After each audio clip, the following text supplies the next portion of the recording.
Wrestling with Wrestling's Past and Present. How old were you? I was -3. JR is trying to contain Jim Ross. McFlurry, It's Mick Foley. Do you see any of the aggro crag? Was any of that left over? No, unfortunately not. No? I'm taking some of that home. Definitely not is the barn burner that Lee Cassidy and Tiger Racing was, but we'll leave that there. We digress. God, I hope that storyline ends soon. And 6 to 8 weeks later, they mail you a freaking magnet. Yep. You may know him as the Red Rooster. Is it still real to me? Damn it! He kept making out with his wife. It was weird. So then, I'm waiting for them to put the Selena Vega on a pole match. And I mean, Big E's got Whale performing in his entrance, so I feel like Wale. Wale. I don't listen to. Okay, well, I don't listen to him, so I apologize to Wale. This is in the mail, my good sir. No, it wasn't. I feel like Vince is just gonna have them team together and be like, have them called Woo Bro. Like they're just gonna be the Woo Bros. Like, anyway. Giving us a reason to come here and listen to ourselves talk. Absolutely, and then you can listen to us too.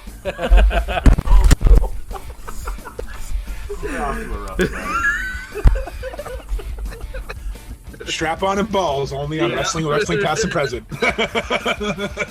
This is Gangrel, the Vampire Ward, and you're listening to Wrestling with Wrestling's Past and Present.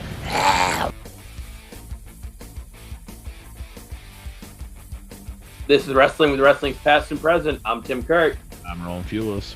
And I'm Mongo without the hat, so I don't get made fun of. Took him an extra hour and a half to get his hair ready, where Tim and I were just sitting there shooting the shit forever, waiting for him. So maybe we should have him in a hat from now on. He's got the Eric Bischoff-like hair now. Yeah. I mean, greatness doesn't, happen overnight. I will say, out of the three of us, you have the best head of hair. I don't know if that's saying anything, but you have the best head of hair out of the three of us. So I've seen my mom's side of the family. I don't know how I hit the genetic lottery on that one, but I'll take it. Today it is episode 86, and we're going back to the 80s again. We're covering the Great American Bash 89. A couple episodes ago, we did Great American Bash 88. So this is the year later from that. So looking forward to that. So we're going to cover that pay-per-view, and then later on in the episode, lots of news happening in the world of professional wrestling this week.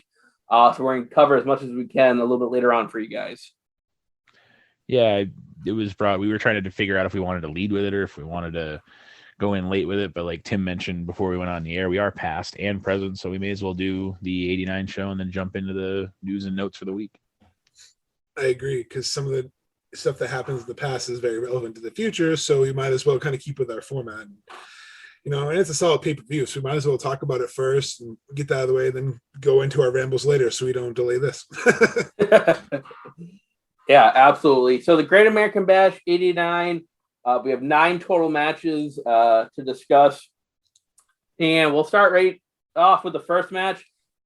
Bear with me here. This is a Triple Crown King of the Hill double ring battle royal. Follow all that? A lot of words there. Huh? A lot of words there. Yeah. You're doing a lot of their conjugate in there, Tim. So basically it's a double elimination battle royal. There's 2 rings. You have to get thrown from one ring to the other ring, and that's essentially your first elimination. And then once you're thrown out of the second ring, then you're done with the match. So, whoever ends up in the first ring, the last person, was then supposed to face whoever was in the second ring. So there is a caveat to not being thrown out of the first ring. That's true. I forgot. Yes, that's true. Yep. And it's for like a $50,000, grand prize. So we'll just run down the participants here. You have, Bill Irwin, Brian Pillman, Eddie Gilbert, Kevin Sullivan, Mike Rotunda, Ranger Ross, Rick Steiner, Ron Simmons, Scott Hall, Scott Steiner, and Terry Gordy. And you also have Steve Williams, who will, he was last eliminated by the Skyscrapers. Now you're asking yourself, Skyscrapers, aren't they a tag team? How did the tag team win?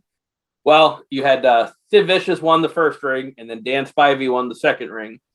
And so they were supposed to go at it, but Teddy Long comes out and just says that they're going to split the $25,000. So This is kind of a cluster way to start the show, I think. Teddy Long comes out looking like a fucking jack-o'-lantern too.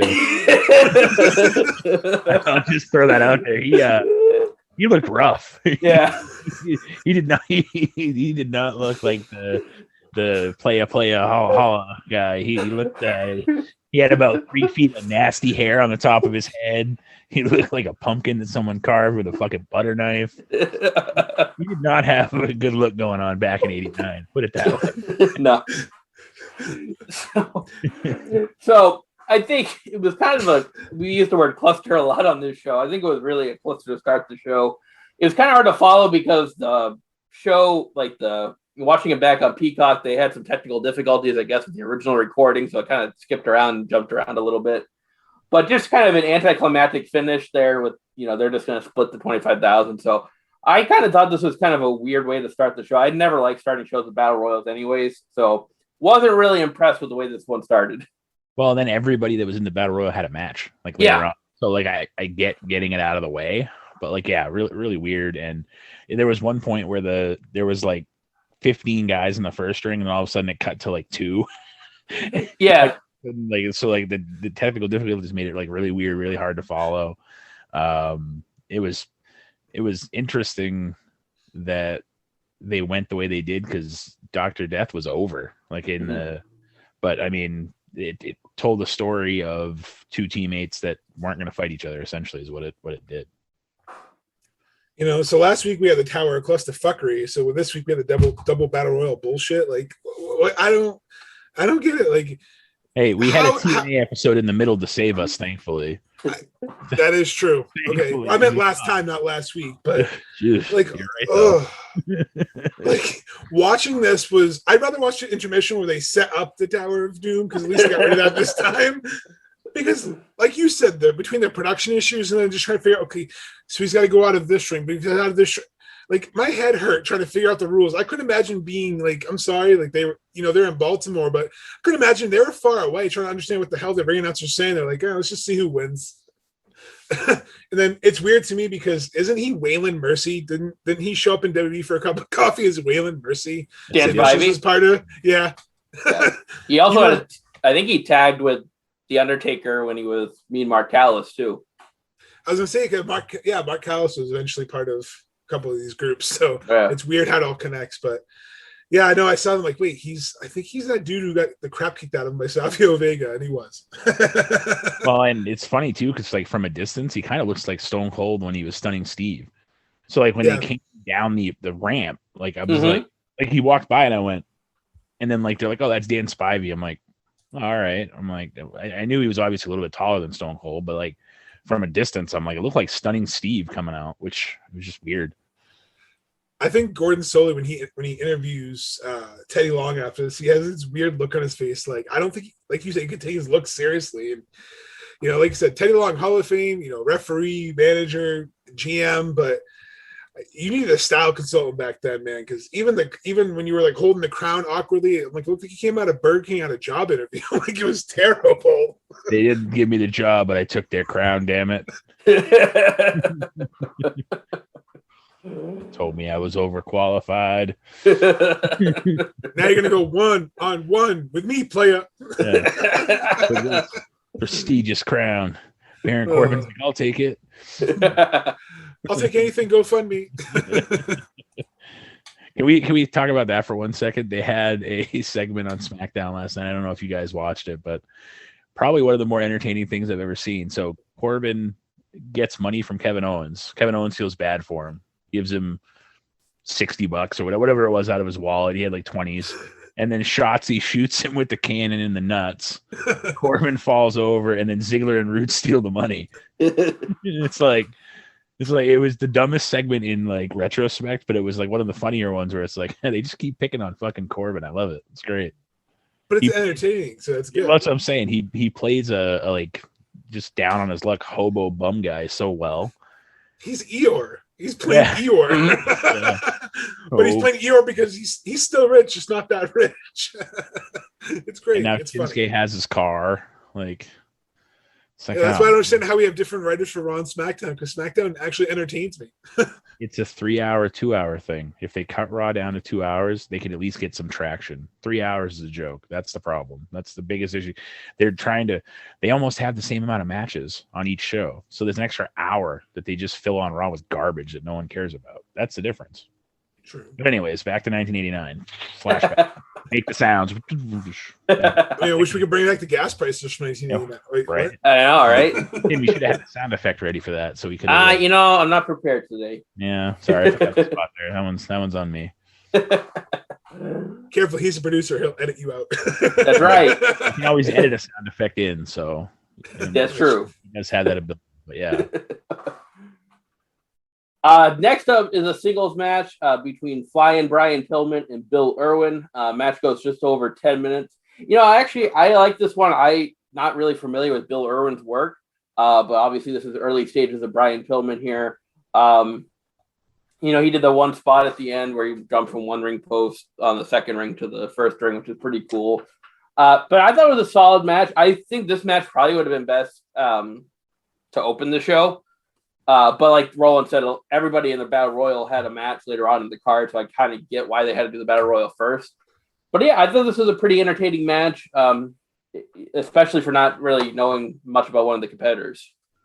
Yeah, and Brian Pillman arguably could have had one of the greatest careers ever had tragedy not struck. So, it just shows you how good he was. And, he came from that Flying Brian mold and came more like he did a similar thing to what Stone Cold Steve Austin did. He came from that kind of like middle card, flying persona look to, Pillman, that loose cannon gimmick that he had was over, like way over. So, I mean, who knows if tragedy hadn't struck where he'd be today. I mean, I would venture to say with his son working in AEW, maybe he'd be there. Maybe there'd be something going on. Who knows? Maybe he'd still be right. I mean, he was in such great shape. I know he had that injury with his ankle and stuff, but maybe he'd still be doing something. So it's just unfortunate to see. And he look, you see stuff from early 90s, late 80s. He looks so much like Brian Pillman Jr. Like it's uncanny, and there's no questioning it's his kid.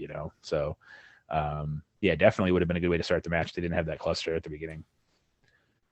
I mean, I know the Battle Royal is usually fan service, but if you're going to have everyone from that match wrestle, like you guys said earlier, it was pointless. So I honestly say, if you're watching this, just skip the Battle Royal, because it was just a clusterfuck for no reason. But this is a really good match, like Roland said, and to echo, yeah, you put a goatee on Brian Pillman Sr. here, and it's who thinks there's a time machine, because it's uncanny how much they look alike. And when I met him, I had asked him how many times a day do people say you look like your dad. He goes, at least 7 or 8 or 9 or 10 or 11. So he definitely gets it a lot. But I hope he has a good legacy, because his dad, had a great one. I hope Brian can continue, because like you said, it's a shame, the gimmick he had where he didn't know what he was going to do. He was kind of like the wild horse. That's why they called him loose cannon, because you didn't know if he was going to show up to ECW again. You didn't know if he was going to really go back to WCW. And then he swerved everyone. He was going to go WF. He had his massive contract. And then unfortunately he lost his life, in October of 97. I think Tim told us earlier. So he didn't really get to see out his gimmick in WWF at the time to see where it was gone. But I agree with Roland. I think he would have really excelled and really been on top of the card somewhere else. Sorry to ramble. Yeah, absolutely. And if you haven't checked out the Dark Side of the Ring special on Brian Pillman, definitely go ahead and do that, because it's a 2-part, a documentary on him, and it's really gives you a lot of insight into his life and his character. It's definitely worth a watch. And it also makes you wonder too, like talking about the dark side, like his wife, like what's left of her. Like it just makes you wonder, like, had that not happened, where would she be too? Like, so there's a lot. I mean, seeing her now versus what she looked like, they showed her, way back then. It's like, man, she had some hard times too. So like, it just makes you wonder, what if Brian didn't die? What if he was still around? Because it also impacted Brian Jr.'s relationship with his mother. So like, it's unfortunate. It's just a lot of what ifs had Brian not tragically passed away. No, I agree. And last point I'll make is it's sad that they have to have a show like Dark Side because there's just so much darkness in the sport. And, you know, going back and watching something like this, like you really appreciate what these people put their bodies through, what they did. And without realizing that we're, you know, seeing someone who looks amazing and is a superstar in the ring, top of the world, top of their game, but at home, their life's falling apart. And it's just tragic. So it makes me appreciate the wrestlers a lot more when I watch these. So I definitely sentiment both of you. Go watch the Dark Side of the Rings because while they're hard to watch, it's good to see who the human was behind the character because sometimes it showed that this was their escapism. And I think that's why we all enjoy wrestling as fans. It's also our escapism from the real world bullshit we all have to deal with. Absolutely. Next up is a tag team match. We have the Skyscrapers, Sid Vicious and Dan Spivey. They're going to take on the Dynamic Dudes, which is Shane Douglas and Johnny Ace, or John Laurinaitis, or Vince McMahon's Yes Men. Match goes about... Or Nikki and Bree's stepdad. Yeah, Nikki and Bree's stepdad. Whatever, it's fine. Match goes a little over 9 minutes. You know, I thought it was an okay match. It didn't do a whole lot for me. The Dynamic Dudes, kind of an interesting tag team. Like Johnny Ace is not dynamic in any way, shape, or form. So it's kind of an interesting name for his team. But yeah, I thought it was an okay match, but nothing really special for me. Hey, Shane, you wanted to go down there on skateboards? Wouldn't that be cool? This match was just there. There wasn't, you know, much about it. Johnny Ace has as much charisma then as he does now. So you know, it's just I will say this, that John Laurinaitis, even though he does get kind of dumped on, at least he found a calling in the business. He is good at what he does, even though he is, you know, Vince's essential yes man. He still seems to be pretty good at that. He doesn't seem to be like a Mark Carrano who's going to send people's stuff home in a trash bag. So at least, you know, Laurinaitis at least seems to have better people skills than a scumbag like Mark Carrano sending people's stuff home to him in a hefty bag, being like, here's your stuff. This is what we think of your fucking career too. Like, thanks for being here. So, but yeah, no, this match was just there. It was kind of displaying the power of the you know, of Sid and Spivey. So that was really, you know, the point of the match was to just more or less display them as, you know, these two big bastards, really. So even though Laurinaitis and Douglas aren't exactly small, but I think that was really the point of that match. No, you're both right. It was just there for me, but it was just the showcase match. It was nothing more than to, like Roland just said, to get over, oh, look, this is why they're called the Skyscrapers. Like, yeah, we get it. We got it when we saw them. We're not dumb. You don't need to tell us, oh, they're tall. That's why we call them skyscrapers. No shit. So, but yeah, it's funny too, you know, how Johnny Ace is so connected to the business so many ways. You guys mentioned, you know, he's Nikki Bella's stepfather, Brie Bella's stepfather, but he's also Animal's brother, right? Yep, Animal's brother. Yeah. So essentially, yeah, then his nephew, essentially Animal's son, because James Laurinaitis played in the NFL too. So, fun fact, he was dragged across the goal line by Gronk in a preseason game I went to. So if you ever see an iconic picture of Gronk dragging the LA Ram, if you see him dragging across the goal line, that's when they were on St. Louis. It's him getting dragged across the goal line. It's like Gronk's rookie year. He also made his mark in the business too because he invented the cutter move. So obviously, you know, DDP and Randy Orton kind of owe that to him. That's true.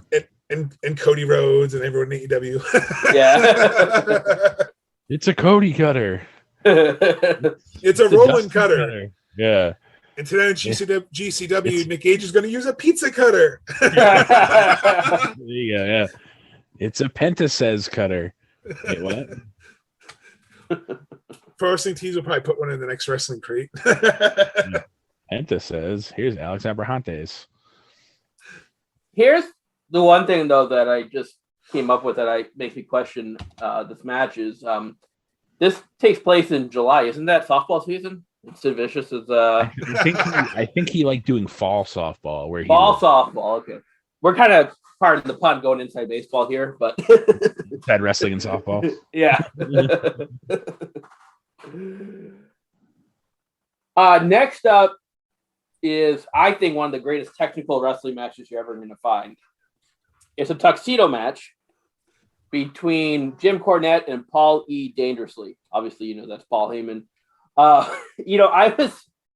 The couple things about this one. Paul E. cuts a really good promo before the match saying how, Cornette in '86 fell off the scaffold. He's going to go after the knee. It's an excellent promo, and that's something that never left Paul. He can still cut a promo today. So I like that aspect. But it was weird to me seeing Jim Cornette as a face here because I've always associated him as the heel manager. So it was weird seeing him in the face role. But it just goes to show you, like, obviously this was a Gaga match. It wasn't supposed to be a Tokyo Dome 5-star match, as I like to say here. But it makes you realize just how valuable a really good manager can have in wrestling. They can just be as over as the talent. And I think that's something that's kind of missing today. You don't really see a whole lot of managers. There's not Bobby Heenan's aren't around anymore. Even Paul Heyman, he's the special counsel, but he's not really a manager anymore. To Jim Cornette. So I think that wrestling's kind of missing that. But I thought this was a really just entertaining match. It probably went a little too long. I mean, it went 6.5 minutes. That's maybe about 2-3 minutes too long. But I thought that for entertainment value, I think it hit the nail on the head of what it's supposed to do. Well, and then even AEW has guys that could be managers, but they're not their coaches. Mm-hmm. So, I don't know if, the manager term is just not going to be used anymore. But this was just pure Gaga, and like Tim said, the best part of this thing was the promo beforehand from Paul. It was weird to see Cornette as a face. It's probably one of the only times he was ever a face, because if you look back on even his WWE run with, Owen and Davey and Yoko and stuff like that, he was never a face. So it was definitely a weird situation, but it obviously seemed to get over with the fans. The fans, seemed to be up for it, and it was weird to see almost, two heel managers fighting each other. And they had to have one of them be a face, and Cornette ended up being the face.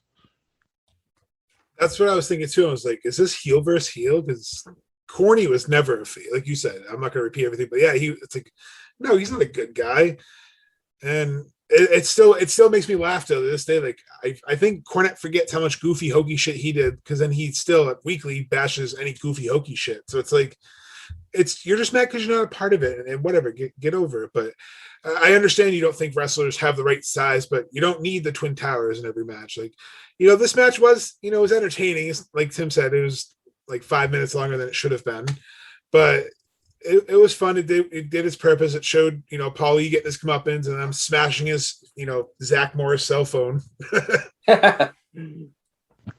Yeah. Which do you guys hear about what happened with High Spots selling when they did his autograph session? So they were selling his replica phone, which people knew was probably just going to be like a cheap 3D printed phone anyway. People were buying it. It was literally just a piece of foam with like a sticker on both sides. Imagine paying for an autograph with his replica phone and getting this like hunk of garbage. Oh man. It's like, oh, I got a replica piece of foam. Yeah. Yay. I hope Paulie signed the sticker so it'll fall off. Baron Corbin got that one. Yeah, right. You imagine though, like you pull it out of the box and like the sticker like rolled up it already, and like that's where the signature is. I'd be like, what the fuck is this? Right? Next up is a Texas Tornado tag team match. Basically, it's a tag team match with no tags. All four competitors are in the ring at the same time. You have the Steiner brothers, Rick and Scott, getting a win over the Varsity Club, Kevin Sullivan and Mike Rotunda, about 4.5 minutes. All right, I'm going to get to the match in just a second, but this is the part that bothered me about this match the most. And I don't usually pay attention to this type of stuff, but Rick Steiner looked like he should have been part of the Varsity Club by what he was wearing. Like, he was wearing the college singlet, very similar to what Mike Rotunda was wearing. Like, you would think just on appearance. I think they were. I think they broke away from them, believe it or not. If I read, you're actually onto something. Because if I remember what I keep going, Tim, but I'm going to look it up. I'm pretty sure they were. And I think that was the thing. I think they broke away from them. Maybe that would make more sense, because I know I don't pay a lot of attention on ring gear. I know Eric Bischoff does. He said like heels should wear dark ring gear and faces should wear the more colorful ring gear. So I never really paid attention to ring gear, when I analyze these matches, but this one, it was really noticeable to me. And, so that was my biggest gripe about this match. Match itself, it's a 4-minute match, so not a whole lot to discuss. It was an okay match. I think, they have a lot of talent in the ring. They could have had a little bit more time to showcase what they could do. But not much really just to dissect here. Yeah, so this article that I read, because I did a little bit of research on the show also, was from the Inquirer, and it said that this is a quote from it. It says, "Good Lord, I would not have wanted to mess with the Varsity Club at any point. That's because they were legit tough guys that could pretty much stretch anybody. The Steiner brothers were both wrestlers from the University of Michigan. Mike Rotunda wrestled at Syracuse. When the Steiners broke off from the club, it added Dr. Death Steve Williams, who wrestled and played football in Oklahoma." So clearly the Steiners were in that. So that was a good catch by you that like their look was very similar because they were at one point in the club with them, and that's why their look was so similar. So and that makes more sense then, but just on appearance alone, just like you're kind of like, what? You're like, they all look the same. Yeah. I mean, thank God Kevin Sullivan never had hair like Teddy Long, so he was pretty easy to spot. But because, I mean, good God, like some of these people, like they look the same. Did some of these people ever have hair to quote Back to the Future again? Since we're took the DeLorean back to 1989, like what the hell? But yeah, Team Murray, that year was just, it was like who's who, because it was like it's way too similar. It was like it's almost like they broke up a week before. We're like, but we already bought all the gear. Just put new letters on it. But it was a decent match. It's just we paid the money for the gears, guy. What do we do?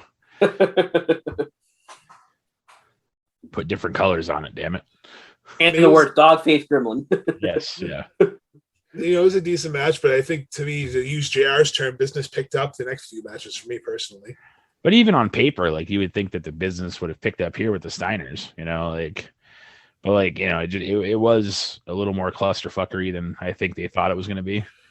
I think that kind of held it back a little bit. But yeah, and I think part of that's probably the rules. I mean, with the traditional tag team match, it might not be like that, but where you have all four guys at the same time, it kind of makes it more jumbled. Solid point.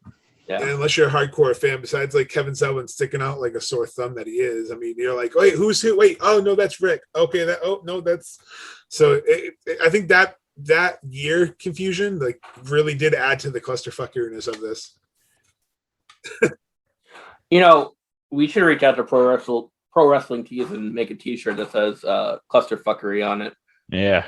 with our logo before somebody else does it. I know, Mongo. I'm gonna put you on charge of that.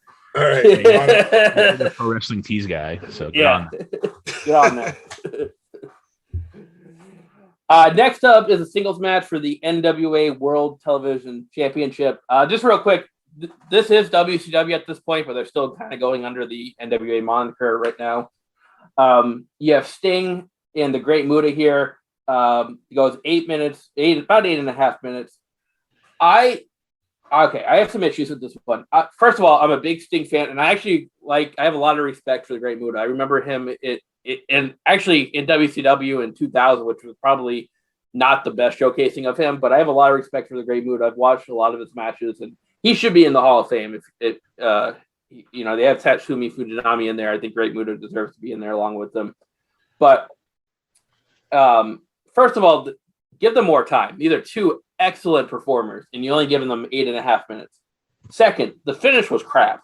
The finish was absolute crap. You have a back suplex. They count 1, 2, 3, but both of their shoulders go up at 2, and there's some controversy. And then at the end of the show, they said the title was held up. I would have liked to see, when you have performers of this caliber, I would like to see a definitive finish. Now, you're probably protecting Sting because he's one of the brightest stars in the company, and Great Muta is undefeated. They announced that. So I kind of get why they did it, but I don't know. I didn't like it. I wanted to see a winner here. The wrestling itself, I thought was really good. I would have liked to see him gone longer with a clean finish. Roll the mute. You took the words right out of my mouth, though. In all honesty, literally, you're a mute. Yeah, well, yeah, I figured there was no point in repeating it. Clearly, I just we were gonna dub in Tim's voice over mine. I was gonna move my mouth. But yeah, no, it was. I guess it's like Tim said, a way to protect both guys, but it was such a letdown, and it's like that again. They used the term "dusty finish." Like it was one of those. We don't really know what to do, so we're just gonna make it a cluster, and that's what they did. And it's unfortunate because, like Tim said, I mean, you might have two of the best all-time to ever wrestle in WCW. You know, I mean, there's probably a handful of other people you can consider on that list, but it's a short list. So, no. And what's really cool is, the Great Buddha wasn't just big in the U.S. Japan and All Japan and New Japan, he's a legend. So it's also a lot like, Jushin Liger, where he was so over in the Orient, and he was so over in the U.S.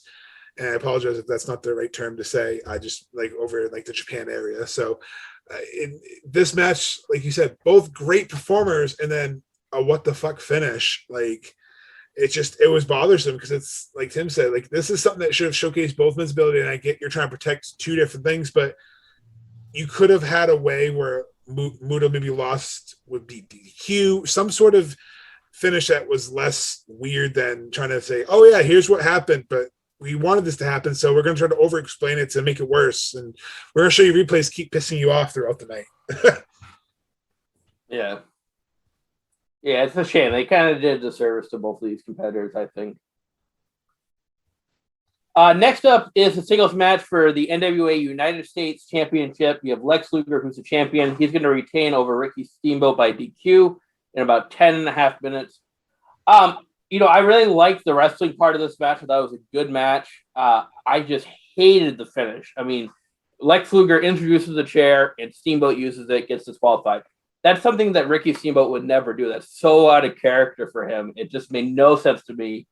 And, it's a couple matches in a row that I kind of picked on the finish. And if you listen to any of 83 Weeks with Eric Bischoff, he said that was a big issue with them, was the finishing of the matches. That was a big issue. That they had, and this is just the last two matches are prime examples of that. The wrestling was really good in this one with Luger and Steamboat, but just out of character actions by Steamboat at the end for the disqualification just made no sense to me.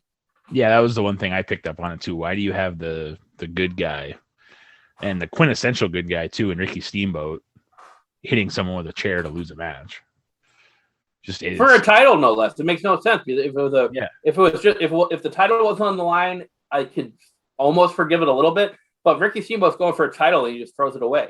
Yeah, he's like, I'm going to hit you with this chair because Lex brought it in the ring, so it's okay for me to use, right? Isn't that how it works? No. But yeah, no, it took what could. And here's the thing: we've already discussed from last year's show a couple weeks ago that the previous. Might have been one of Luger's best matches ever. And this match was actually pretty good too, until the finish. It, like you both said, it's too out of character. It's almost like they insulted the fans and they insulted Ricky. Like you didn't know who his character was. And they also made him look dumb. It made his character look dumb. Like he was already a champion before, he's been champion before, and he's going to be like, oh yeah, that's right, I can't win with disqualification. Yeah, Tim, that's a great point. I didn't realize that they were known for their bad finishes, but you can definitely see the trend where it's like you have this great match and it's like the AEW ring explosion just fizzles out of the booking. And I'm not taking a shot, but the exploding barbed wire death match. Yeah. With sparklers. Where Eddie Kingston just humping Moxley, trying to hump him back to life. Next up is a War Games match. You have the Road Warriors, the Midnight Express, and Dr. Death Steve Williams, along with Paul Ellering and Jim Cornette. They're going to get a win over the Fabulous Freebirds and the Samoan SWAT team with Paul E. Dangerously. Before I get into the match, I tweeted this out while watching the show. Like the Freebirds theme of Bad Street, that's got to be one of the top 5 themes of all time. I think it's such. I sing along to it. It's an awesome theme song. And it's so simple too, though. Yeah. It's not one of those like over the top like rock songs. Like it's just it's got like 10 words in it. Mm-hmm. I it's a War Games match, so I had high expectations. I was a little bit let down with this one. I kind of found it a little hard to follow, and I kind of found my attention not like I found myself, going on my phone and not fully paying attention to this one. A lot of talent in this ring. You had the submission finish with Animal over was it Terry Gordy? Was Terry Gordy the one that submitted?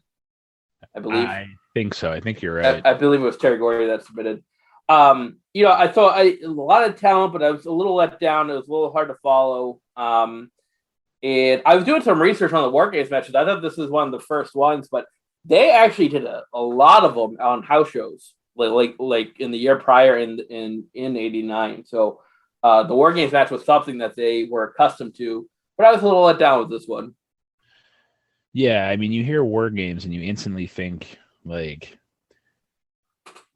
banger style, war where one team goes to war against the other. And even that's one thing I will say that WCW got right when the NWO came in. I mean, they made it War Games. Like that was, they didn't. This felt kind of like, I don't know, watered down a little bit. They didn't really need to be there because they weren't really. There was no like fighting for something. There was, I know that like it was Paulie against Cornette essentially again, but like there was just no. It seemed like there was no real big lead up to the match, and you need to have that for the match to mean something. So I felt, obviously '89, we didn't watch every show, so maybe there was, but it just felt like there wasn't. So if there was, and somebody wants to say, well, back in 1989 before the show, they decided to do it, it's fine. We didn't watch everything, but I'm just saying it felt like there wasn't a big lead up to it. So that being said, the match itself wasn't terrible. And like Tim said, there were spots where it was kind of like slow and hard to follow and it kind of labored a bit.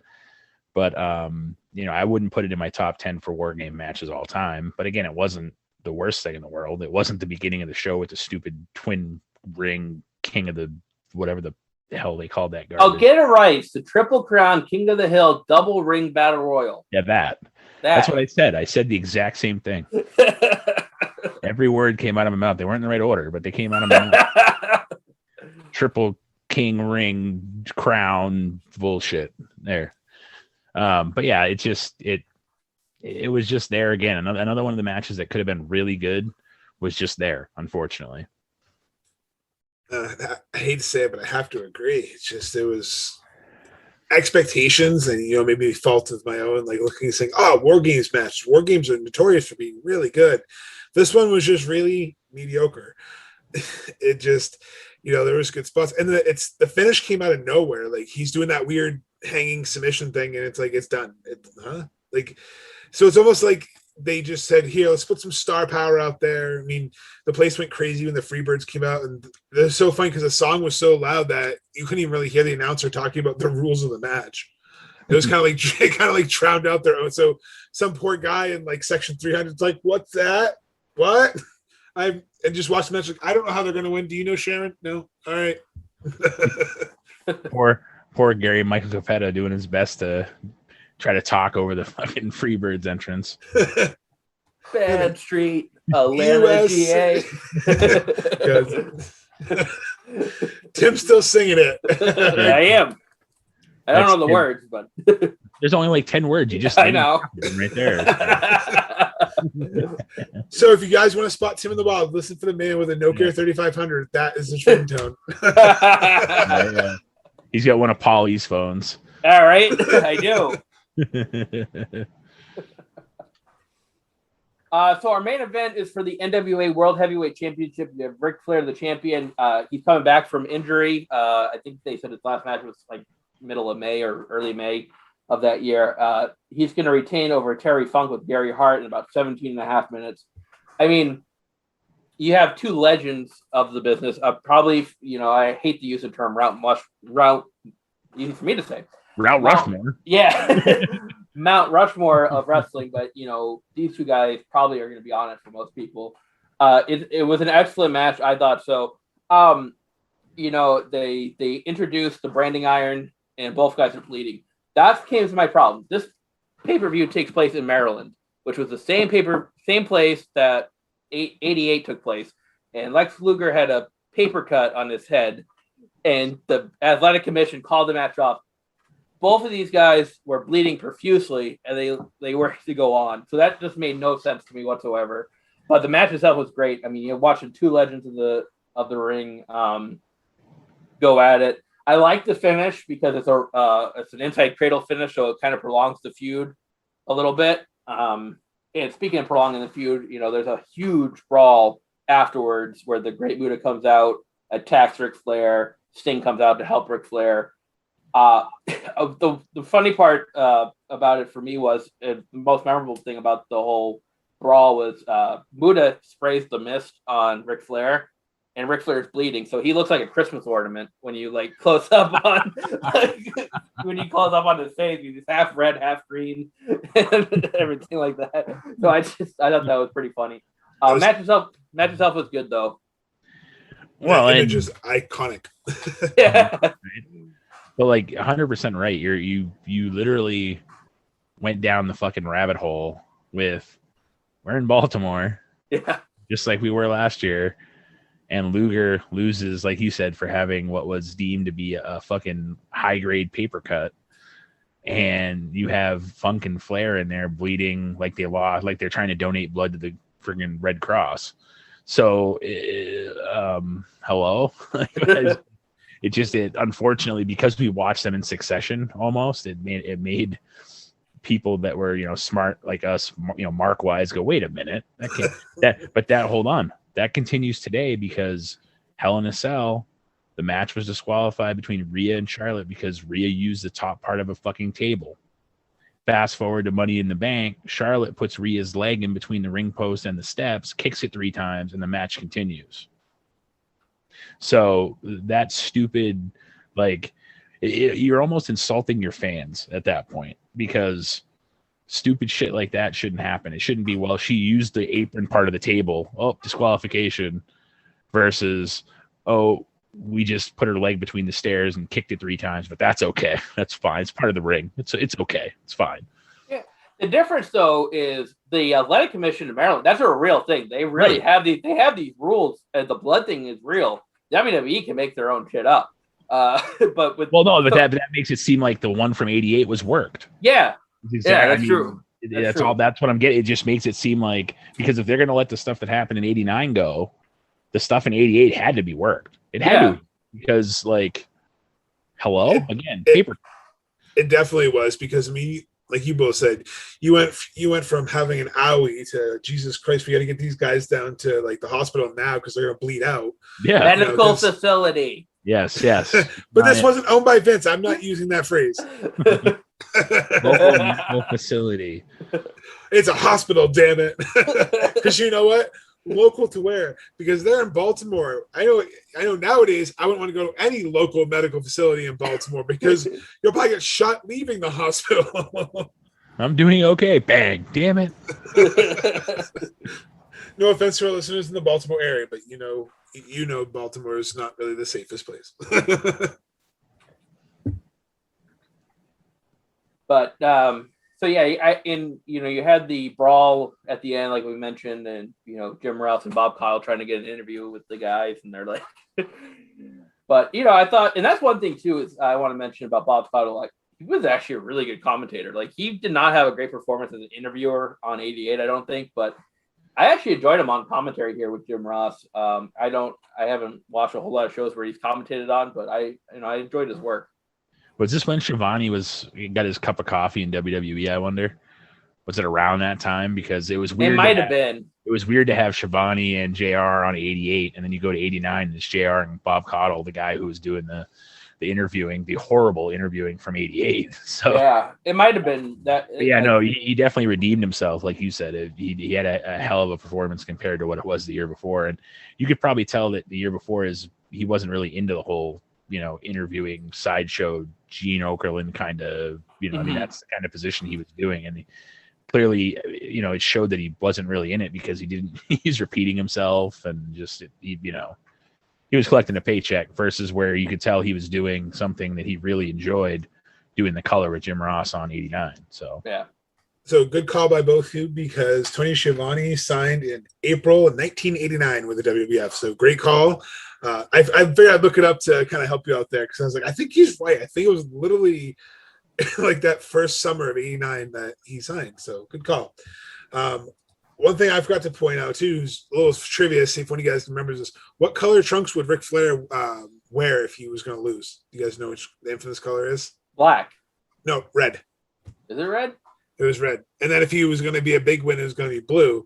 To me, it was noticeable because I'm like, oh, he's. But he wore blue when Shawn kicked his head off at WrestleMania. Well, because that's his last match. So yeah. So yeah, I wonder if maybe the gear choice in this one had something to do with it, because wasn't it like a purpley gear? It was like purple, yeah. So it's like kind of mixed together. So it was kind of like a big win, big loss. I don't know. And one of those, like, I don't know what's going to happen. Terry Funk's going to go out there. It might be the first coming in Nick Gage and a pizza cutter. Who the fuck knows? Right. No, but yeah, overall, I agree. I think the pay-per-view was, solid. I thought it had some hokey finishes, but I definitely think it's worth a watch. Just I'd give it probably a solid 6. I like going back and watching these shows too, because if we were alive, we were very young. Some of us weren't. Tim's younger than Mongo and I, so yeah. It's one of those things where if we've seen it, it might have been bits and pieces. It's never been the whole show through, so it's always good to go back and watch. I feel like this one was a little bit of a letdown compared to the year before. I think 88 was really good, and this one was just okay. So yeah, 5.5, 6 was probably as high as I would give it. I was kind of hoping they continued the steam from 88, because the 88 show was really underestimated. I underestimated that show a lot, and it was a really good show. So yeah, I'd say 5.5, 6 range. Yeah, I'm right with you guys. I would probably give it a 5.5. I would have gone a little bit lower, but I think the main event kind of saved it a little bit. And especially when you add the theatrics of the brawl afterwards, I think that adds to the show a little bit. Well, and even the match Luger and Steamboat was a good match, except for the finish. The finish, yeah. The last bit of that card was a really solid card. I will say that there were some good characters, some good wrestling, good storytelling, other than the finish on the Luger and Steamboat match. Yeah, absolutely. And the finish of the Sting Luger match wasn't that great either, but the wrestling itself was good. But yeah, I would pick the main event if I had to pick one, just because I think it had everything. It had great wrestling. It had a solid finish that made sense, and it had a little theatrics afterwards. So if you're going to watch one match from the show, I would pick Ric Flair and Terry Funk. Yeah, and to be fair, most fans haven't seen Terry Funk's work. Yeah. That's one thing. That was one cool thing about doing this, is that you got to see Funk when he was still in. I think he was still in his mid 40s at this point. I think he was 45. So you say prime, but he was still, he wasn't Chainsaw Charlie yet. He was still able to do a lot of things in the ring, and it gives you a better appreciation for his career to see some of his matches like this, because this is really one of the first matches I've personally seen of Funk before he was in WWE. This is, I've seen some ECW stuff, and even that, this is before that. So it definitely gave me more appreciation for Terry Funk. And it showed too that he's not just, the hardcore specialist, that he was a technical worker. So I agree. It was a great match, and it's a good way to watch someone shine who you might not have seen before, because I would have been probably just over 3, so I wouldn't have been able to watch this. So that is our rundown of the Great American Bash 89. Definitely go back. It's worth checking it out, I think. Just, because a lot of people that listen to us probably are not exposed to a whole lot of 80s wrestling, so it is good to go back and watch stuff, from the 80s. So that's our rundown of the Great American Bash. We're going to transition now to present. Lots of news happening this past week. There's rumors or reported signings. There's returns. Lots of stuff going on. I know Mongo had a whole list ready. Mongo, do you want to take it over? It's what you want to start with? Yeah, I guess we got to start with, since it's a week, let's go back to last Saturday, because I feel like that's kind of when it all started. You had Slammiversary. So Impact, as most listeners know, was TNA, had their annual Slammiversary, and Jay White, leader of the Bullet Club, kind of showed up at the end of the Kenny Omega Sami Callihan match. So now it looks like New Japan is really starting to work with Impact as well as AEW, because they also teased in October unfortunately, right on the time where I'm on the cruise too. So I'm wondering who's not going to be on the cruise. In October in Vegas at their big pay-per-view Bound for Glory, which is like their WrestleMania, they advertise working with AAA, Impact, AEW. So it seems like this crossover, it seems like they're all working together. NWA, Mickey James showed up. So you have all this talent working together. It's like, okay, so now there's something comparable to WWE. So if you're truly complaining about WWE and you don't like AEW, for example, you're now getting all this crossover. You can see all these different motions. And it's a great time to be a wrestling fan because I think that's what's kicking this off is like, we're getting a revolution right now. This week feels like it's starting a revolution. Well, the last 2 Wednesdays, the IWGP title was defended on AEW television. Yep. So, I mean, that right there just speaks volumes. And it wasn't Japan guys, per se. I mean, I know Carl Anderson is kind of a Japan guy. But, I mean, it wasn't like he faced, Muda. And, it wasn't these big Japan names that Moxley faced, is my point. It wasn't, Ibashi or any of those. It wasn't those type of guys. It was Carl Anderson. And then Lance Archer ends up beating him for the title in the Texas death match. So that just goes to prove to you that clearly there's a working arrangement between all these guys, because if not, why would New Japan allow their title to be on AEW TV? I almost pulled the Jim Ross there.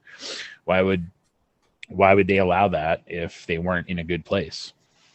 Yeah. Fun fact, did you know the great Muda was just on AEW in 2019 at Full Gear? Do you remember the title match? He was one of the judges with Dean Malenko. So I didn't know. That's a fun fact to kind of connect to what we just talked about, the past, present, what you just mentioned. Sorry, Tim, go ahead. I didn't cut you off. Oh, no, you're fine. Oh, I just want to expand on what Roland said about Lance Archer. It's kind of off topic, but I'm so glad he finally got a big win, because it seems like every match that he does not win anything. And it's probably not true, but just perception. My perception of it is that he loses all the time. So I think he needed this win, and I'm glad that they put the strap on him. So I'm just happy for Lance Archer. Yeah, Tim said strap on. Damn it! This show has everything, folks. Roland looked at me. I knew we got him. I was on mute. Tim said strap on. This show's got everything. I almost said belt too, and I decided to go with strap. So, well, another. Speaking of strap, GCW tonight, Homecoming. Matt Cardona, formerly known as Zack Ryder, woo. You know it. Yeah, is fighting against Nick Gage, who, as most people are aware, is like the king of death matches right now. Who just showed up on AEW this past Wednesday to challenge Jericho in the Labors of the Champion next week in a no DQ essentially match. So that's kind of interesting that you have two former WB stars going against Nick Gage in two different promotions. That's kind of interesting. Like, interesting choice by AEW, I guess. I'm a little confused by why they bring him in, but I think it's maybe just to put over how badass Jericho's going to be, because he'd bring back the Painmaker gear. Second time. I had a feeling. I hit the button, but I started talking too soon. I did have it in my hand. Anyways, that's what she said. Yeah, right. I had a feeling that they were going to do the Painmaker thing as soon as he wasn't facing the camera. Like when they did that interview, I'm like, okay, so at least I get where they're going with this, because it was just an interesting choice, I guess. And it just shows you how much of a tool bucket MJF is too, because he wants to bring in someone to essentially kill Chris Jericho. Is the point of this, the labors of Jericho, that that's the point. So it just furthers that MJF will do anything. He'll bring in essentially a gangbanger turned deathmatch wrestler, and they had the dark side of the ring on him. He's a crazy fucker, we'll put it that way, and it should be interesting to see how this match goes. I mean, he stabbed David Arquette in the jugular. So when Jungle Boy's dad and Jungle Boy took him to the hospital. So it all kind of comes full circle, which is so it might be a little awkward for Jungle Boy backstage too. I do want to just point out, though, in the last minute and a half of the show, you had a strap-on reference and a gangbanger reference. I'd say viewer discretion is advised, but it's listener discretion is advised, I guess, on this one, right? Another one, I guess we have to talk about both of these is Money in the Bank. One, the live fans being back, and two, the return of John Cena. Honestly, I was happy. I popped for John Cena. I know what he is. I know people don't like him, but it's nice to see him back because a few years ago I used to joke around them like we're not going to have much more of Cena. I feel like he's now hitting that rock level of being wanted in Hollywood to be put in these movies. So he's going to see I don't have to kill myself to go make $1 million. So he's going to leave, and he kind of did, and he kind of teased that right before WrestleMania 35 that he was transitioning out of the company with the whole Undertaker storyline, him sitting in the crowd at WrestleMania 34 wanting the match.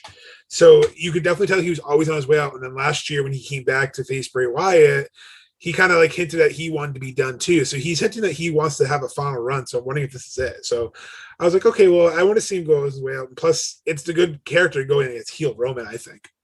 It's good person for Roman to be able to put over. Yeah, you can't. Or go over, excuse me. There's no better time to bring John Cena back because A, they're playing up that Roman's beating everybody. B, Roman is the best heel they've had probably in the last 15 years. The way they're pushing it and the way they're letting him be that guy. And who comes to save the day? It's Super Cena. It has to be. And that's what the fans are getting. And that's what, as much as I may not be a fan of John Cena, it's a perfect place for him to be. And, hopefully it's not like a Goldberg situation where it's like a one and done. Like he comes in for SummerSlam, loses, then we don't see him again. He says he's back, so hopefully he's back for a little while. Maybe we can get a 3 to 6 months run out of him, like Mongo said. Maybe this will be the last run for him. Yeah, I agree with what you said, Roland. I'm not the biggest John Cena fan either, but like you said, it's a perfect time for him to come back. I also want to point out though that I really like the wrinkle that they did on SmackDown last night with the whole Finn Balor thing, where Roman denies Cena's challenge but accepts Finn's challenge. So it'll be interesting to see where they go with that, if they incorporate all three of them and maybe into SummerSlam, or if the Cena or if the Roman Balor match is going to happen before SummerSlam and allow for Cena to face Roman. So it'll be interesting to see where they go with it. But I am kind of intrigued by what they're doing with adding the wrinkle of Finn Balor to it. Well, and then we may as well just go right into the whole Goldberg thing because I kind of I jumped the gun a little bit on there, but then you have the return of Keith Lee, not to cut off Mongo from going through his thing, but then you have the return of Keith Lee, which they pretty much squashed Keith Lee, which is unfortunate because the guy's been gone for 7 months and he had a lot of steam behind him built up before he was gone, and they bring him back and they just feed him to Lashley for then Bill Goldberg to come out. And you knew Goldberg was coming because Lashley tweeted out after he won, "Who's next?" So after he won, after he beat Kofi, he tweeted out, "Who's next?" And it's like, fuck. It's like we had heard the rumors, and in the back of my mind, I was just hoping that it was going to be something different. But this is one return that I could give two ever-loving shits about. Goldberg, Grandpa Goldberg is going to come in and try to beat Bobby Lashley. And then here's the thing. If he does, fuck. That's all I'm going to say, because it's going to be another situation where you have probably the hottest thing going on Raw, and you're going to bring Grandpa Goldberg in, and hopefully they don't job Lashley to Goldberg. I have to echo your thoughts, and I think what worries me is this whole he has so many appearances left, but it's then void him out because he's only doing it for the money. Bischoff just said a few podcasts ago that he only cares about a paycheck. Him and Brock Lesnar, they don't care if the fans are happy. They care about a paycheck. And it's and then you wonder why people are leaving. You wonder why they choose. And your example of Keith Lee in his hometown coming back to get squashed, to get jobbed out, to get destroyed in his hometown. Prime example, AEW, Ricky Starks won the FTW title in front of his hometown. I don't care if it's not a recognized title. He had a moment in his hometown. Then you have Lance Archer in his hometown win the IWGP US title in his hometown. So it shows the difference that they gave wrestlers moments in front of their hometown crowds, whereas WWE's Keith Lee's been gone since Royal Rumble. We've been waiting for him to come back. We all like Keith Lee on the show. He never even showed up in the Rumble. True, because we had speculated maybe he'd return. So it's it's so hard to cherry pick these moments, and then it kind of transition back. We go back to Money in the Bank. They gave Big E his moment, so it's like they can do it. They gave Big E his moment, like the most well-deserved, Money in the Bank win I think in recent memory is Big E, and I'm so happy for him because I was pulling hard when he started climbing and he gave the big ending. I was like, go, go! I was literally chanting. Well, after Peacock started going, Peacock was.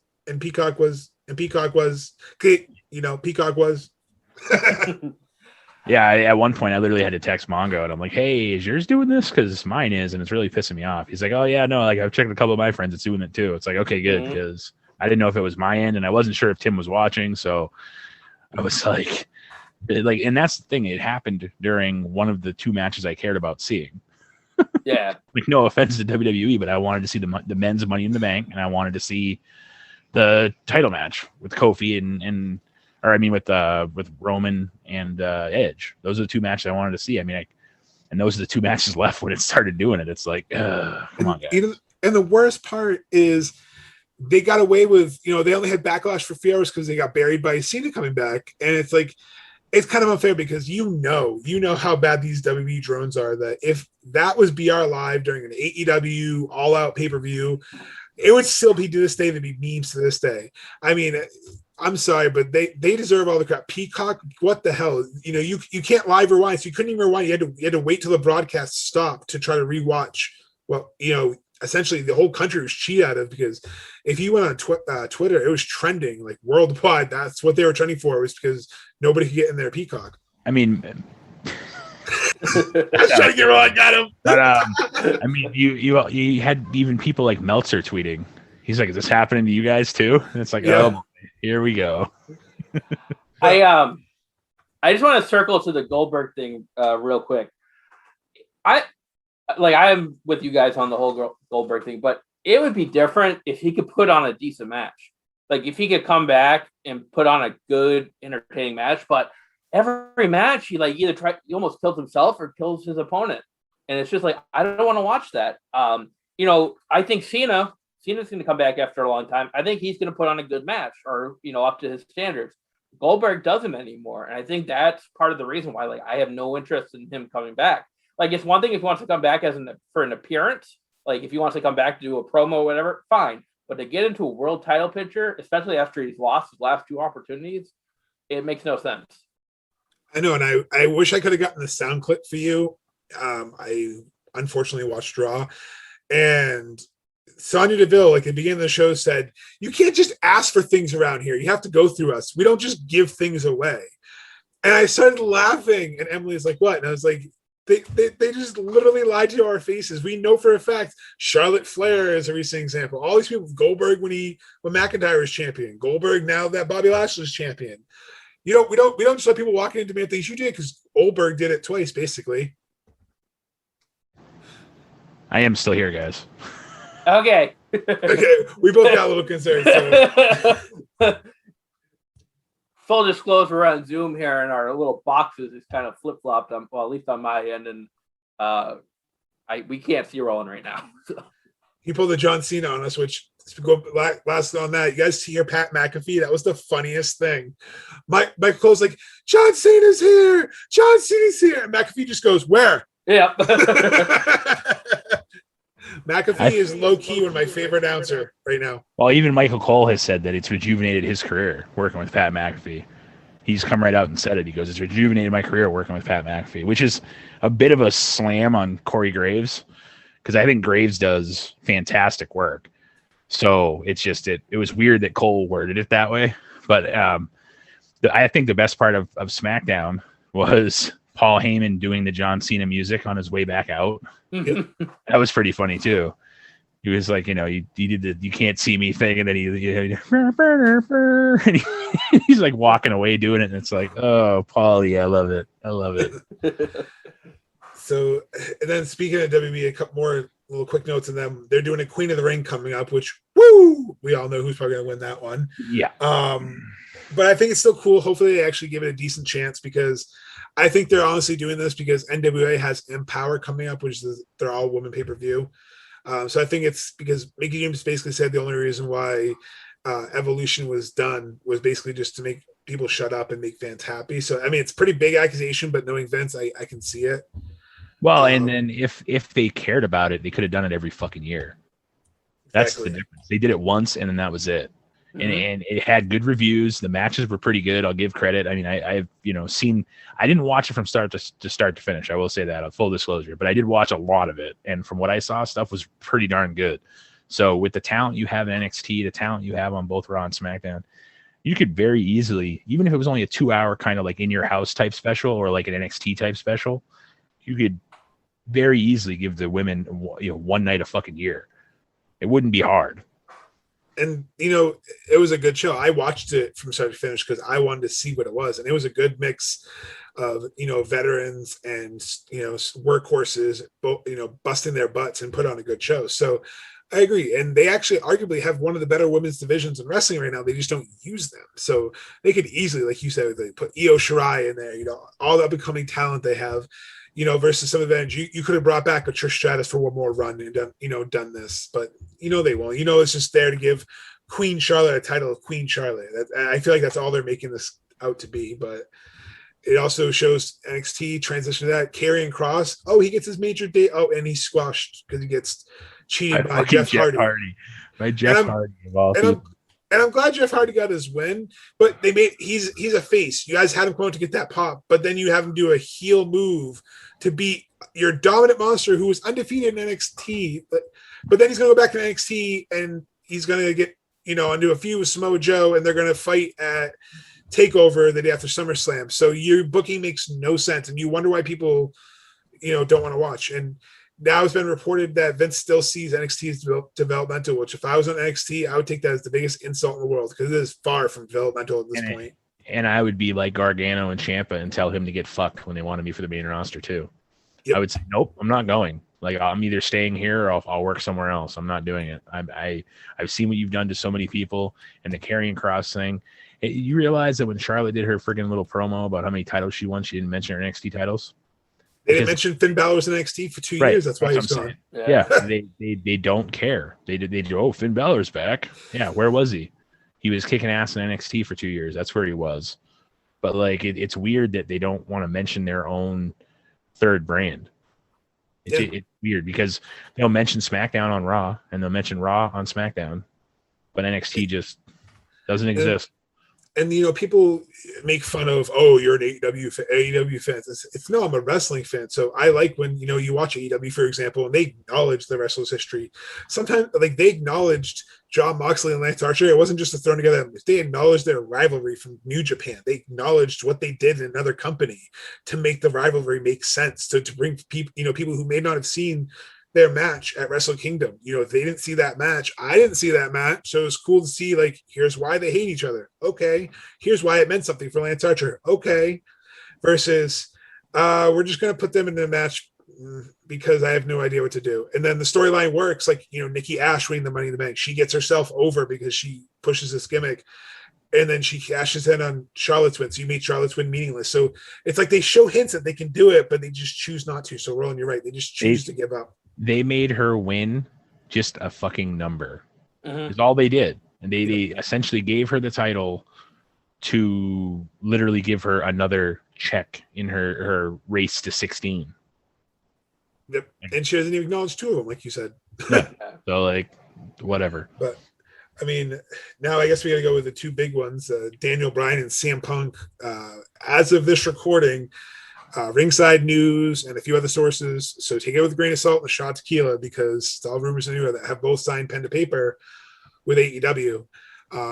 Daniel Bryan supposedly debuting in New York at their Arthur Ashe Stadium show. And CM Punk, they don't say, but I'm guessing All Out based on being in Chicago. Like we said, last time they did something in Chicago.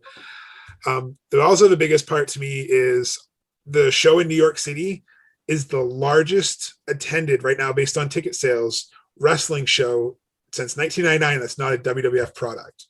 So that to me is cool for New York, which is basically Vince's backyard, that they're selling this well. And now with the rumors of these signings, those tickets are going to go up. All Out's tickets have already pretty much sold out, but the secondary market's already gone up like 20%.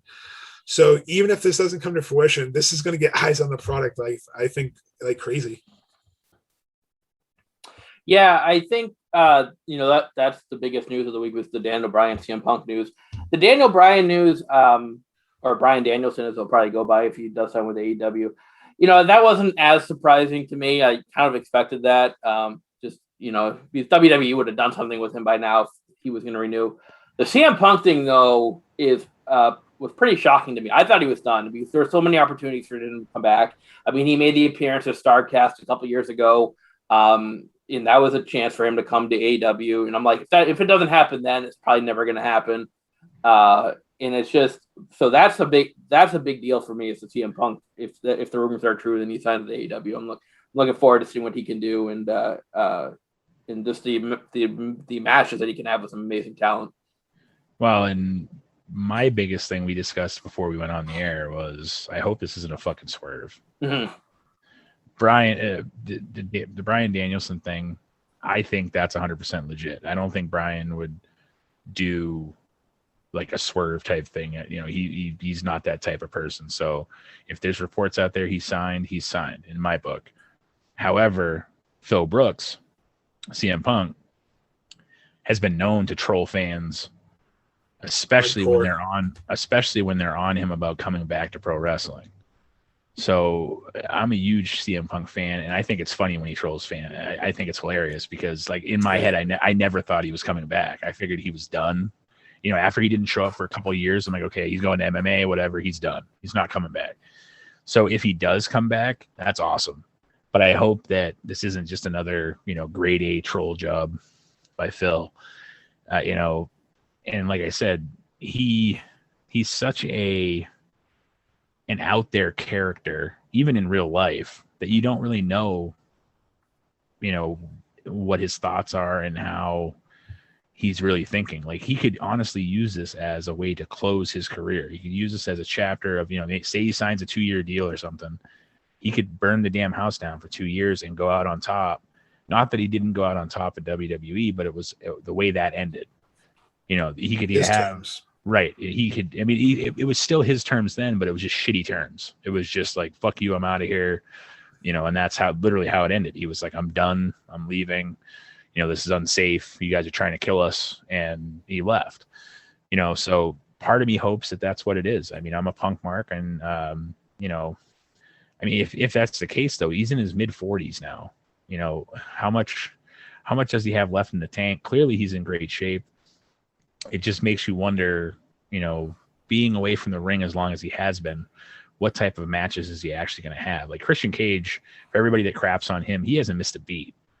That guy was out of the ring for 7 years. He had the Rumble appearance and whatever, but like that dude has not missed a beat once. The matches he's had in AEW have been great, and it's fantastic that some of these guys, especially like a Christian Cage, a Daniel Bryan, a CM Punk, if that comes true, some of the talent in AEW that's going to get to work with these guys, it's almost like the guys that have before this worked with Jericho. They have to be, just standing there with a huge boner. If you're a wrestling fan, you're looking across the ring at freaking Chris Jericho. Now you get a chance to do it with Bryan Danielson or CM Punk.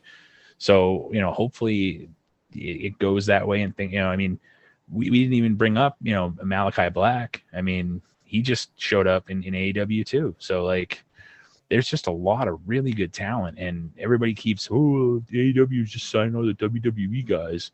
It's like, no, they're signing some of the WWE guys that they think can contribute. If they didn't think they can contribute, they wouldn't sign them. And it's literally 1/3 of their roster. If you look at their entire roster, I put the graphic up on our socials. Yeah.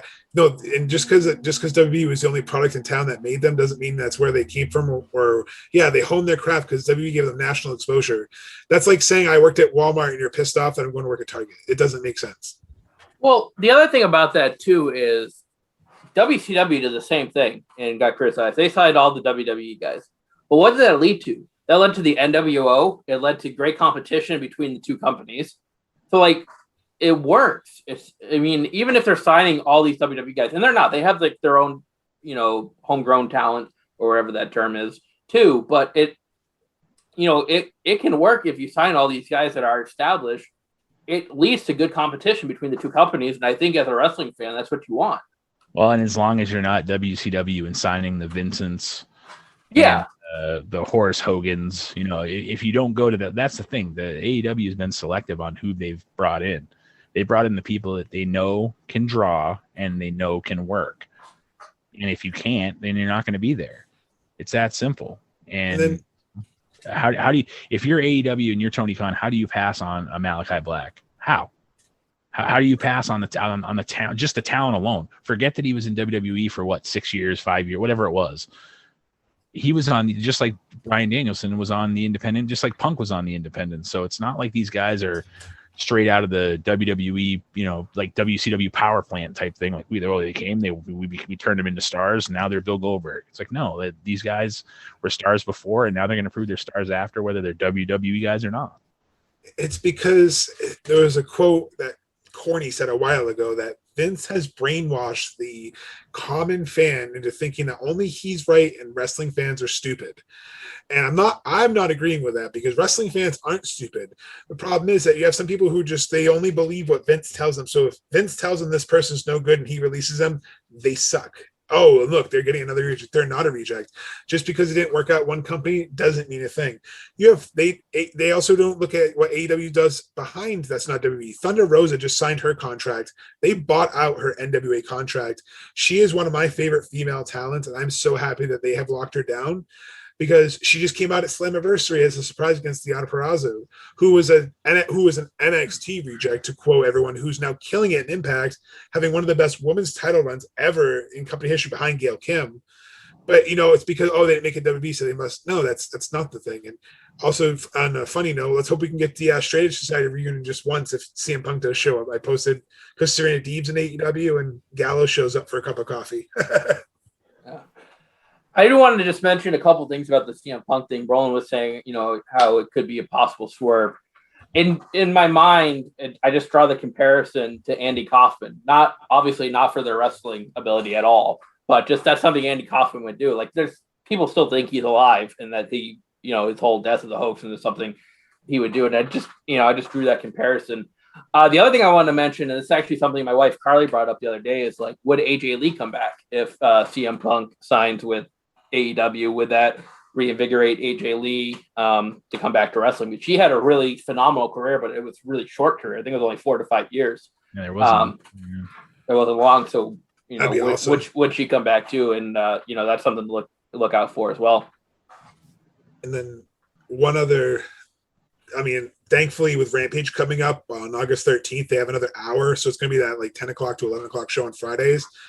But they said it's going to be an extension of Dynamite. They said it's not going to be just like the YouTube shows. It's actually going to be another hour of television. So that'll be interesting to see how they're using their talent, because they are doing live tapings of it and, you know, in front of live crowds. Like, they're going to Britsburg, doing the back-to-back, the Dynamite that week, and then the Rampage. So that'll be interesting. And then obviously the build for All Out. And here's another way CM Punk's kind of trolling too.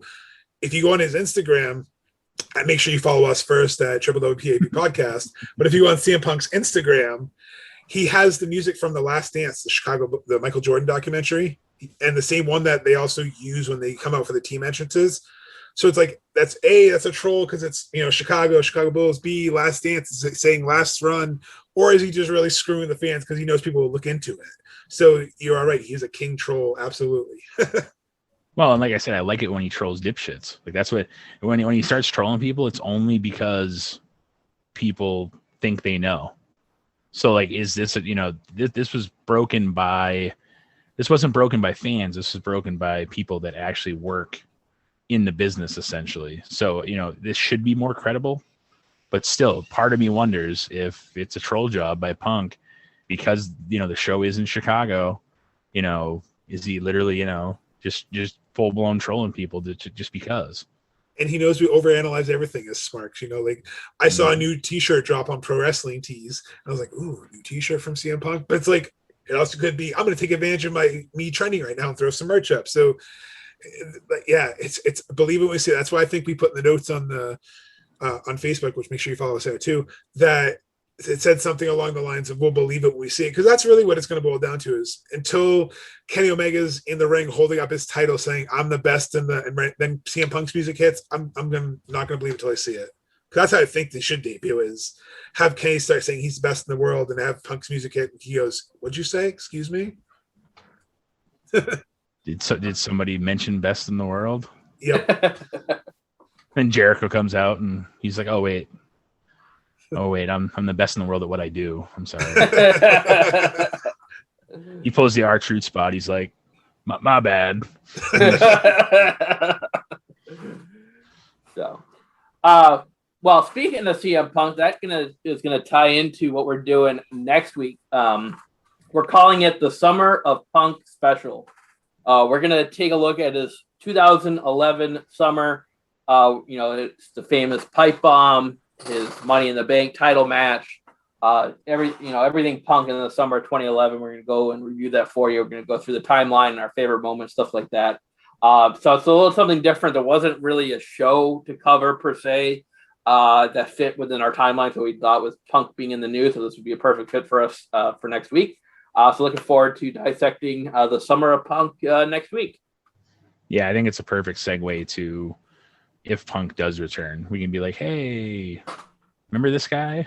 We talked about him like 3 weeks ago or whatever it was. And, you can listen to probably his greatest run. And like Mongo had mentioned before we went on the air, this is arguably what made him the star that he is. This run right here. No, it's what probably I think a lot of the casuals. Again, I'm not trying to insult anyone on how you watch. Like, because me personally, watch whatever you want to watch. If you want to watch just WWE, watch just WWE. If you want to watch just AEW, watch just AEW. Yada yada yada. But no matter what, listen to us. But right, yes, and tell your friends to listen to us. But yeah, no, I think it turned a lot of people who maybe didn't see him in Ring of Honor, who didn't really know his career. It really turned them to, because I was a fan when he showed up in 09. I liked him a lot. And then this just cemented why he was one of the best at what he did. This is why it cemented, and it just showed that he had mic skills like no one else did. And that's why I hope it's true that he's coming into AEW, because I'd love to see him and, go into a verbal spat with like Eddie Kingston. Well, you imagine the match that him and Cody could have now. Yeah.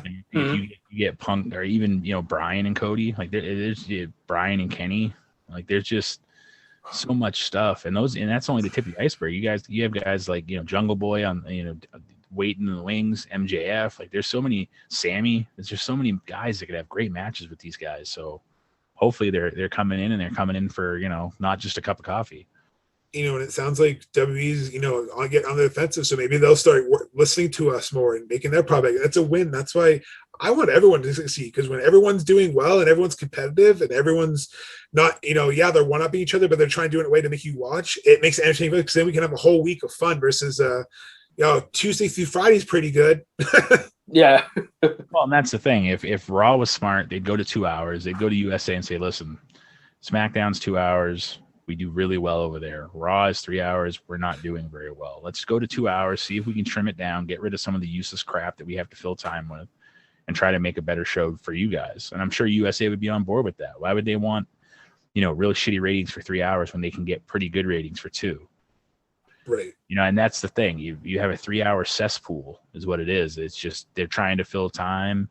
And fans just get, when I say that Raw cures my insomnia, I can't tell you the last time I watched a full 3 hour Raw without either falling asleep during it or having to change it to something else or go to bed. Like, okay, I need to go to bed. This is like bad. Like it is what it is. I joked when Peacock had its stutters that someone should have given it a Blue Chew to get it up. I think someone needs to give Raw like Blue Chew of Roman or whatever else wrestling podcasts talk about for apparently every fan. But anyway, Raw just sucks. It needs a shot of life. It needs that poison, not the NWO events that you try to create, but it needs Goldberg, something. damn it. Like, I don't know if he's just trying to kill, but they put John Cena on there to help. I noticed as soon as he was off the show, it went back to the same old Raw. I was like, look, John Cena, shiny sticker in your face with turds. Yeah. Here, we just slapped you with a big old shit stick. Oh, no, sorry, that was a drip stick. My bad. Wrong. Drip stick, yeah. Wrong thing. So many jokes with the drip stick. On that note, we should probably leave it there.